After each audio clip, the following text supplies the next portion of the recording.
प्रकाश संश्लेषण की अद्भुत प्रक्रिया।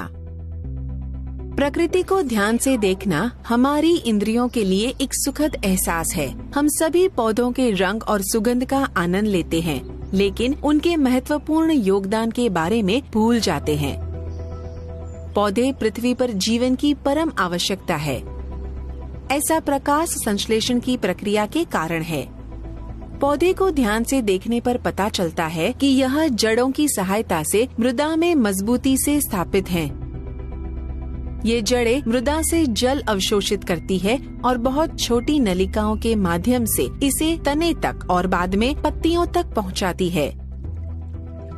तना पत्तियों को इस तरह से धारण करता है कि वे सूर्य के प्रकाश से अधिकतम ऊर्जा अवशोषित कर सके। पत्ती पौधे का एक बहुत महत्वपूर्ण भाग है। प्रकाश संश्लेषण भोजन और ऑक्सीजन का बुनियादी प्रदाता पत्ती में संपन्न होता है। पत्ती एक सपाट पतले पर्णफलक की बनी होती है, जो पर्णवृंत द्वारा तने से जुड़ी होती है। चपटा पर्णफलक सूर्य के प्रकाश को प्रग्रहण करने के लिए बड़ा पृष्ठ क्षेत्रफल प्रदान करता है।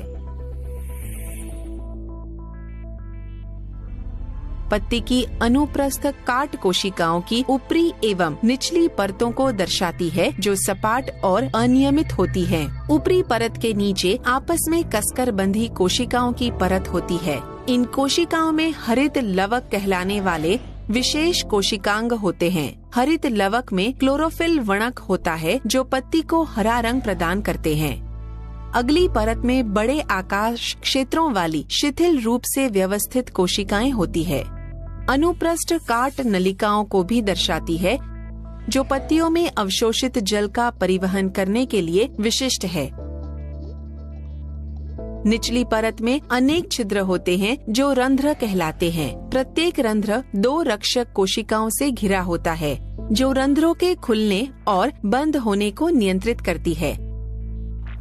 पत्ती इन रंध्रों के माध्यम से वातावरण से कार्बन डाइऑक्साइड अवशोषित करती है, जो बाद में आकाश क्षेत्र से होकर क्लोरोफिल युक्त कोशिकाओं में प्रवेश करती है।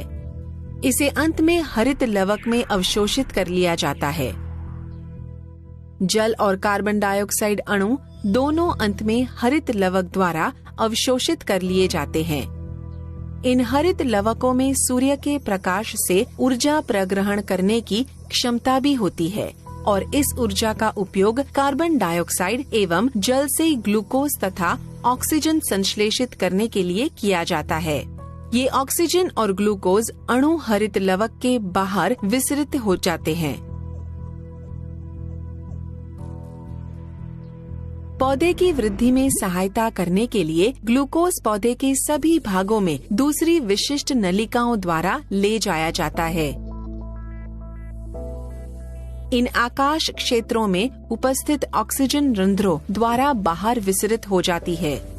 इसलिए प्रकाश संश्लेषण के दौरान ऑक्सीजन वातावरण के जीवन रक्षक गैसीय घटक के रूप में लौटा दी जाती है, जबकि ग्लूकोज भोजन पौधे के सभी भागों में पहुंचा दिया जाता है और वृद्धि के लिए उपयोग किया जाता है।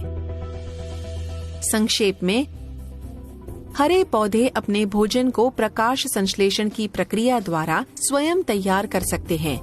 पौधे जड़ों की सहायता से मृदा में स्थिर रहते हैं। ये जड़ें जल अवशोषित करती है और विशिष्ट नलिकाओं के माध्यम से इसे पत्तियों में भेज देती है। निचली परत में रंध्र कहलाने वाले अनेक छिद्र होते हैं। पत्ती इन रंध्रों के माध्यम से वातावरण से कार्बन डाइऑक्साइड अवशोषित करती है। जल और कार्बन डाइऑक्साइड अणु दोनों अंत में हरित लवक द्वारा अवशोषित कर लिए जाते हैं, जहां वे क्लोरोफिल और सूर्य के प्रकाश की उपस्थिति में ग्लूकोज का संश्लेषण करते हैं और ऑक्सीजन मुक्त करते हैं। ऑक्सीजन रंध्र के माध्यम से बाहर विसरित हो जाती है। पौधे की वृद्धि में सहायता करने के लिए ग्लूकोज पौधे के सभी भागों में दूसरी विशिष्ट नलिकाओं द्वारा ले जाया जाता है।